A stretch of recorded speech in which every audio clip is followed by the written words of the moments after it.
വിശുദ്ധ യോഹന്നാന്റെ സുവിശേഷം അധ്യായം 21. അക്കാലത്ത് പത്രോസ് തിരിഞ്ഞു നോക്കിയപ്പോൾ യേശു സ്നേഹിച്ചിരുന്ന ആ ശിഷ്യൻ പിന്നാലെ വരുന്നത് കണ്ടു. ഇവനാണ് അത്താഴ സമയത്ത് യേശുവിൻ്റെ വക്ഷസ്സിൽ ചാരിക്കിടന്നുകൊണ്ട്, കർത്താവേ, ആരാണ് അങ്ങയെ ഒറ്റിക്കൊടുക്കുവാൻ പോകുന്നതെന്ന് ചോദിച്ചത്. അവനെ കണ്ടപ്പോൾ പത്രോസ് യേശുവിനോട് ചോദിച്ചു, കർത്താവേ, ഇവൻ്റെ കാര്യം എന്ത്? യേശു പറഞ്ഞു, ഞാൻ വരുന്നതുവരെ ഇവൻ ജീവിച്ചിരിക്കണം എന്നാണ് എൻ്റെ ഹിതമെങ്കിൽ നിനക്കെന്ത്? നീ എന്നെ അനുഗമിക്കുക. ആ ശിഷ്യൻ മരിക്കുകയില്ല എന്ന ഒരു സംസാരം സഹോദരന്മാരുടെ ഇടയിൽ പരന്നു. എന്നാൽ അവൻ മരിക്കുകയില്ല എന്നല്ല യേശു പറഞ്ഞത്. പ്രത്യുത, ഞാൻ വരുന്നതുവരെ അവൻ ജീവിച്ചിരിക്കണമെന്നാണ് എൻ്റെ ഹിതമെങ്കിൽ നിനക്കെന്ത് എന്നാണ്. ഈ ശിഷ്യൻ തന്നെയാണ് ഈ കാര്യങ്ങൾക്ക് സാക്ഷ്യം നൽകിയിരിക്കുന്നതും ഇവ എഴുതിയതും. അവൻ്റെ സാക്ഷ്യം സത്യമാണെന്ന് ഞങ്ങൾക്കറിയാം. യേശു ചെയ്ത മറ്റു പല കാര്യങ്ങളുമുണ്ട്. അതെല്ലാം എഴുതിയിരുന്നുവെങ്കിൽ ആ ഗ്രന്ഥങ്ങൾ ഉൾക്കൊള്ളുവാൻ ലോകത്തിന് തന്നെ സാധിക്കാതെ വരുമെന്ന് എനിക്ക് തോന്നുന്നു. ഈശോയിൽ ഏറ്റവും സ്നേഹമുള്ള പ്രിയ ദൈവമക്കളെ, ഈ വിശുദ്ധ പ്രഭാതത്തിൽ നാം ദൈവതിരുസന്നിധിയിൽ പ്രാർത്ഥനാപൂർവമായിരിക്കുമ്പോൾ സാഹോദര്യ സ്നേഹത്തിൻ്റെ ആത്മീയത ധ്യാനിക്കാം.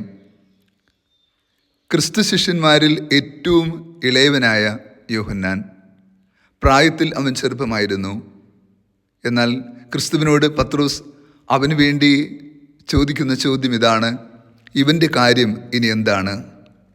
എല്ലാവരെക്കുറിച്ചും ശരിയായ ബോധ്യമുള്ള ക്രിസ്തു, എല്ലാവർക്കും ശരിയായ ലക്ഷ്യം നൽകുന്ന ക്രിസ്തു, യോഹന്നാനെക്കുറിച്ചും യഥാർത്ഥ ലക്ഷ്യവും ബോധ്യവും അവിടത്തേക്കുണ്ടായിരുന്നു.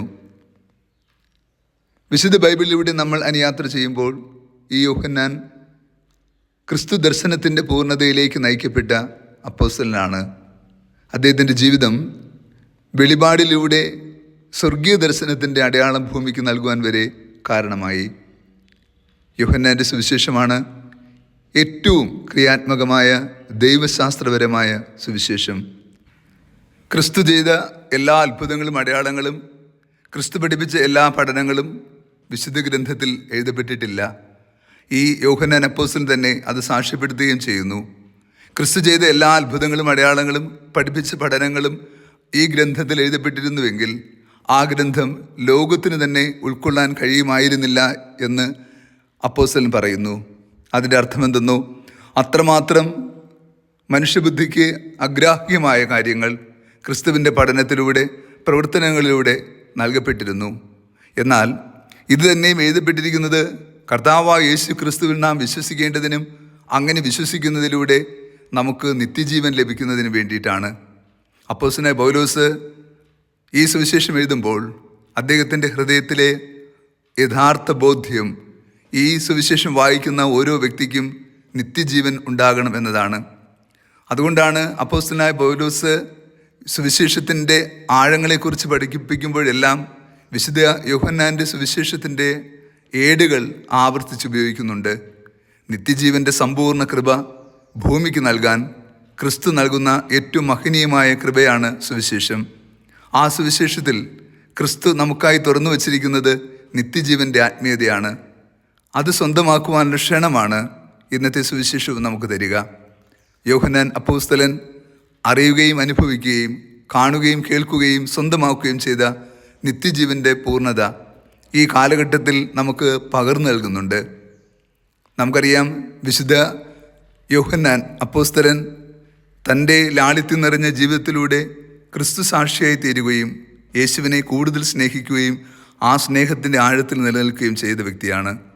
പത്രോസ് അപ്പോസ്തലൻ യോഹന്നാന് വേണ്ടി നിലകൊള്ളുമ്പോൾ യേശു യോഹന്നാനെക്കുറിച്ച് പത്രോസിന് നൽകുന്ന ഉറപ്പെന്തെന്നോ, അവൻ്റെ കാര്യം ഞാൻ നോക്കിക്കൊള്ളാം. നമ്മെക്കുറിച്ച് എല്ലാവരെക്കുറിച്ചും ബോധ്യമുള്ള ഒരു ദൈവമാണ് അവിടുന്ന്. ആത്യന്തികമായി ഒരു മനുഷ്യൻ്റെ ഉത്തരവാദിത്വവും കടമയും ലക്ഷ്യവും ക്രിസ്തുവിനെ അനുഗമിക്കുക എന്നതാണ്. പത്രോസിനോടും യേശു ആവശ്യപ്പെടുന്നത് നീ എന്നെ അനുഗമിക്കുക എന്നതാണ്. അവരിനോട് കരുതലും സ്നേഹവും ആർദ്രയും പുലർത്തുന്നതിനിടയിൽ നമ്മുടെ വിളിയും ലക്ഷ്യവും ക്രിസ്തുവിനെ അനുധാവനം ചെയ്യുവാനുള്ള നമ്മുടെ വിളിയെ നാം നിഷേധിച്ചുകൂടാ. നാം അവിടുത്തെ അനുഗമിക്കുക തന്നെ വേണം. അന്ത്യത്താഴ് സമയത്ത് ക്രിസ്തുവിൻ്റെ വക്ഷസ്സിൽ ചാരിക്കിടന്നുകൊണ്ട് ക്രിസ്തുവിനോടുള്ള സ്നേഹം പ്രകടമാക്കിയ ഈ അപ്പോസ്തലൻ്റെ സ്നേഹചൈതന്യം നമ്മുടെ ജീവിതത്തെ ചൈതന്യപൂർണ്ണമാകട്ടെ. നിത്യജീവൻ ലക്ഷ്യമാക്കി യാത്ര ചെയ്യുവാൻ ഈ സുവിശേഷത്തിൻ്റെ ഓരോ ഏടുകളും നമുക്കും സഹായമാകട്ടെ. കർത്താവ് നിങ്ങളോട് കൂടെ.